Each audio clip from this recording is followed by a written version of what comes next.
మధ్య ఉద్రిక్తతలు కొనసాగుతూ ఉన్నాయి. మరి భారత్ ప్రతీకార దాడి ఏ రేంజ్లో ఉంటుందనే విషయం మీద ప్రపంచ దేశాలు ఆసక్తిగా ఎదురు చూస్తూ ఉన్నాయి.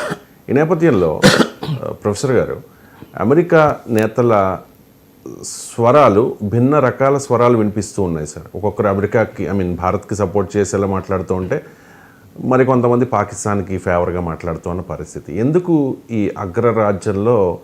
అగ్రరాజ్య నేతలు మాటల్లో ఈ తేడా ఎందుకు సార్? అంటే అది వాస్తవంగా మీరు అన్నట్లు భారత్కు ఫేవర్గా పాకిస్తాన్ ఫేవర్గా మాట్లాడలేదు ఎవరు. పాకిస్తాన్ ఫేవర్గా ఒక్కరు కూడా మాట్లాడలేదు. Let us be very honest.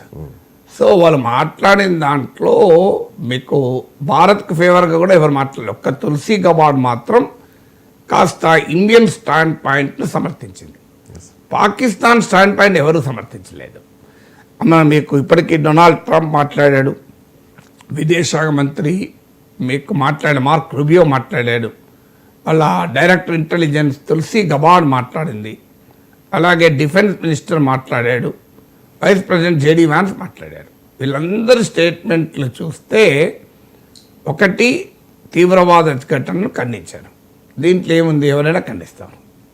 So తాలిబానే ఖండించాక ఎవరు ఖండించని చెప్పారు నాకు. ఆ మాటకైతే పాకిస్తాన్ కూడా ఖండిస్తుంది. ఖండించడానికి ఏముంది, అందువల్ల ఈ తీవ్రవాద ఘటన ఖండించింది అక్కడ వరకు ఓకే.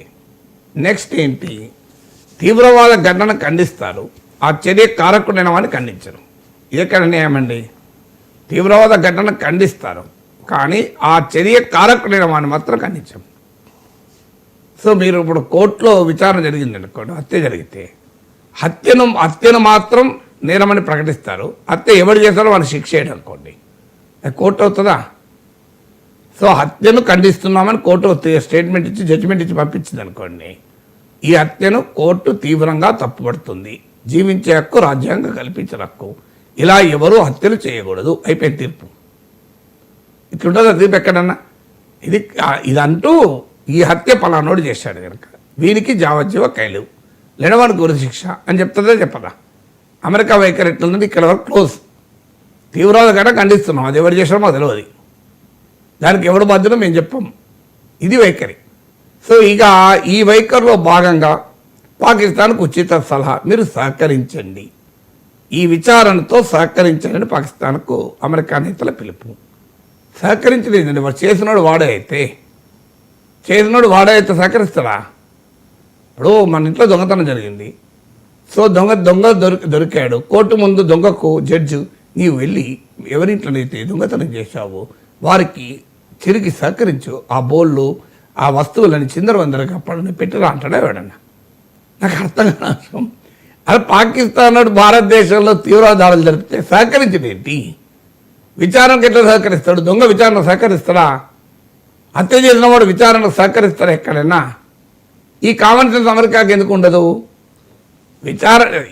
హత్య చేసిన వాడు విచారణకు సహకరించండి కోర్టు చెప్తే సహకరిస్తాడా? అది చేసింది హత్య వాడెందుకు సహకరిస్తాడు? దొంగతనం చేసినాడు, నీవు దొంగతనం చేసావు కదా, అందుకే నీవు కేసు విచారణలో సహకరించు అంటే వాడు వచ్చి అవును నేనే దొంగతనం చేసిన అని చెప్తాడా ఎవడన్నా? అసలు పాకిస్తాన్ సహకరించిన నాకు అర్థం కాని అంశం, వాడే చేయించినోడు ఎందుకు సహకరిస్తాడు? సహకరించే గుణం ఎందుకు చేస్తాడు? ఎవరిని తనను తాను శిక్షించుకోవాలని సహకరిస్తాడా? ఈ కామన్ సెన్స్ ఉంటలే చూడండి మీరు అమెరికా వైఖరిలో సహకరించండి అని. ఇక ఇండియాకి ఏంటి, దీన్ని టెన్షన్ తగ్గించండి, ఉద్రిక్తతలు పెంచకుండా జాగ్రత్త పడండి, భారత్ పాకులకు అమెరికా సూచన. కరెక్టే. అసలు ఉద్రిక్తత ఎందుకు వచ్చింది? What is the reason for that ఉద్రిక్తతకు? ఆ ఉద్రిక్తతలు ఎవరు పెంచుతున్నారు? నిజంగానే పహల్గాం దాడి జరగకపోతే ఇవాళ భారతదేశం దాడికి సిద్ధమయ్యేదా? ఉద్రిక్తతలు పెంచింది పాకిస్తాన్, అనుభవిస్తుంది భారతదేశం. ఈ రెండింటినీ కలిపి మీరు ఉద్రిక్తతలు పెంచకండి అంటారు. ఉద్రిక్తతలు పెంచకండి అని భారత్కు సలహా ఇస్తున్న అమెరికా తీవ్రవాదాన్ని ఎగుమతి చేయండి అని పాకిస్తాన్కి ఎందుకు సలహా ఇవ్వదు? ఈ ప్రశ్నకు ఆన్సర్ ఉండాలి కదా. ఈ ఊగిసలాంటి ఇక డొనాల్డ్ ట్రంప్ అయితే ఆయనకు చరిత్ర తెలియదు, జాగ్రఫీ తెలియదు, కామన్ సెన్స్ అంతకంటే లేదు. ఏమంటాడు, భారత్ పాక్ల మధ్య ఈ కశ్మీర్ అనేది 1500 ఏళ్ళుగా సరిహద్దు సమస్య అట. ఒక president of the United states ఈ ఎగ్జామ్ మన గ్రూప్ 1 ఎగ్జామ్లో ఈ క్వశ్చన్ అడిగితే డొనాల్డ్ ట్రంప్ లాగా రాస్తే సీట్ క్వాలిఫై కూడా కాడు. 1500 years of dispute between India and Pakistan వాళ్ళ బార్డర్ అట. పాకిస్తాన్ ఎప్పుడు ఏర్పడింది? 1947 కదా. 1500 ఏళ్ళ చరిత్ర వివాదం ఎందుకుంటుంది పాకిస్తాన్తో నాకు?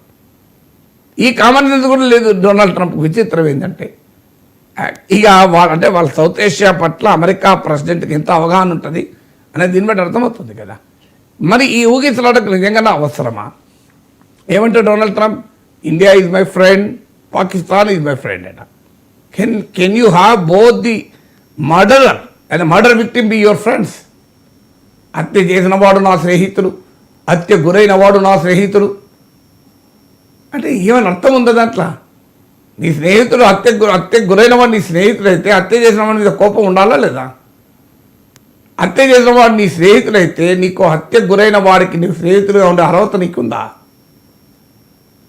ఇక్కడ 27 మంది ప్రాణాలు కోల్పోయిన భారత్కు నువ్వు స్నేహితుడు అట, 27 మంది ప్రాణాలు తీసిన పాకిస్తాన్ కూడా నీ ఫ్రెండ్ అట.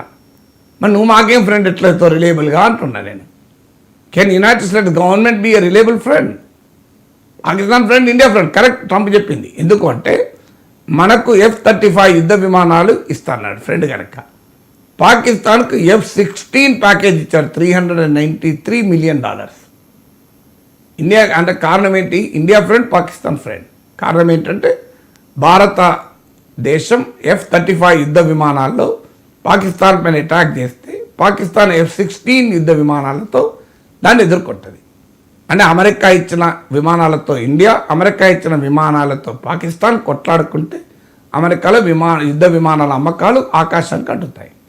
ఎందుకంటే మనమైనా అమెరికా దగ్గర ఉండాల్సిందే, పాకిస్తాన్ అయినా అమెరికా ఉండాల్సిందే. అంటే ఈ రెండు దేశాలు యుద్ధం చేసుకుంటే అమెరికా వ్యాపారం పెరుగుతుంది. ఇది కదా బిజినెస్ మ్యాన్ ట్రంప్. సో అందువల్ల India friend, America Pakistan friend, ఇద్దరు ఫ్రెండ్స్ ఉండే అవకాశమే లేదు. సో ఇది చిత్తుబొత్తు వ్యవహారం, రెండు ఉండదు. చిత్తుబొత్తులు చిత్తను ఉండాలి, బొత్తను ఉండాలి. చిబో ఉండదు, చిత్తు బొత్తు రెండే. నేను చిబో అంటే కలవది. You are either black or white, are you with the Pakistan, are you with India. తెలుసుకోండి. Are you with the victim, are you with the perpetrator. నేరం చేసేవాడితో ఉంటావా, నేరానికి బలైన వాడితో ఉంటావా? ఎందుకు మరి 2021 వరకు కనీసం ఆఫ్ఘనిస్తాన్లో అమెరికాకు ఇంట్రెస్ట్ ఉండే, అమెరికా అనుకూల ప్రభుత్వం ఉండే. అప్పుడు పాకిస్తాన్ అవసరం వచ్చింది. ఇప్పుడు పాకిస్తాన్ అవసరం కూడా లేదు కదా. No relevance for Pakistan in American interest. అమెరికాకు వ్యతిరేకంగా చైనా పనిచేస్తుంటే చైనాతో పాకిస్తాన్ మద్దతు ఇస్తుంది. చైనాకు, రష్యాకు మద్దతు ఇస్తుంది. ఉక్రెయిన్ పైన రష్యా యుద్ధం చేసిన రోజు పాకిస్తాన్ ప్రధానమంత్రి ఎక్కడున్నాడు? క్రెమ్లిన్లో పుటిన్తో చర్చలు జరుపుతున్నాడు. మరి మీకు వ్యతిరేకంగా ఉన్న శక్తులను కలుపుకొని అమెరికా ఒక ఆల్టర్నేట్ అమెరికా మిత్ర దేశాలైన సౌదీ, యుఏఈలకు పోటీగా అమెరికా వ్యతిరేక దేశాలతో కూటమి కడుతున్న పాకిస్తాన్ పట్ల మీకు ఎందుకు ప్రేమ? దీనికి ఆన్సర్ ఉండాలి కదా. భారతదేశం చైనాకు వ్యతిరేకంగా అమెరికా నాయకత్వంలోని క్వాడ్ కూటమిలో భాగస్వామి. జపాన్, ఆస్ట్రేలియా, అమెరికాలతో కలిపి మన మీద చైనాకున్న అతిపెద్ద కోపం అదే. మీరు మాకు వ్యతిరేకంగా అమెరికాతో చేతులు కలుపుతారు, మళ్ళీ మాతో మంచి రిలేషన్ అంటే ఎట్లా సాధ్యపట్ట చైనా.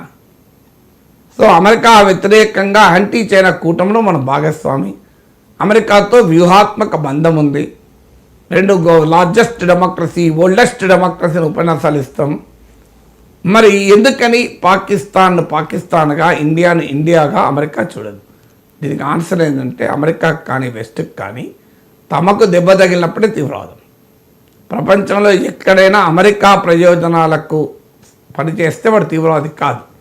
అందుకే తాలిబాన్ను good Taliban, bad Taliban America differentiate చేసి తాలిబాన్లతో ఒప్పందం చేసుకొని ఆఫ్ఘనిస్తాన్ తాలిబాన్లకి అప్పయ్యి వెళ్ళిపోయింది కదా అమెరికా. తనను వ్యతిరేకించే ప్రతి ఒక్కడు తీవ్రవాది. ఇది అమెరికా వైఖరి. వెనిజులా ప్రభుత్వం తన దేశ ప్రజల కొరకు అమెరికా కంపెనీలను పంపించి మా ఆయిల్ ఇండస్ట్రీ మేము జాతీయం చేసుకుంటా అంటే వెనిజులా తీవ్రవాద దేశం. బ్రెజిల్, మెక్సికో, కొలంబియాలో ప్రభుత్వాలు మేము అమెరికా కంపెనీల దోపిడీని ఆపుతామంటే వాళ్ళు తీవ్రవాద దేశాలు. కానీ అమెరికాకు మొత్తం అప్పచెప్పి దోచుకో నాయన అని అమెరికా కంపెనీలకు అప్పచెప్పారు అనుకోండి, మంచి ఫ్రెండ్. ఇది అమెరికా వైఖరి. అందుకే America has no friends, no force. America has only clients. India is a client, Pakistan is a client. America state, America సమాజం చాలా గొప్పది. America is a great nation, is a nation of innovation, is a wonderful democracy, దానికేం dispute లేదు. ఇక America is a enterprising nation. కానీ American ప్రభుత్వం యొక్క స్వభావం ఏంటంటే వారికి ఫ్రెండ్స్ ఉండరు, ఫోర్స్ ఉండరు, మిత్రులు ఉండరు, శత్రువులు ఉండరు, కస్టమర్లు మాత్రమే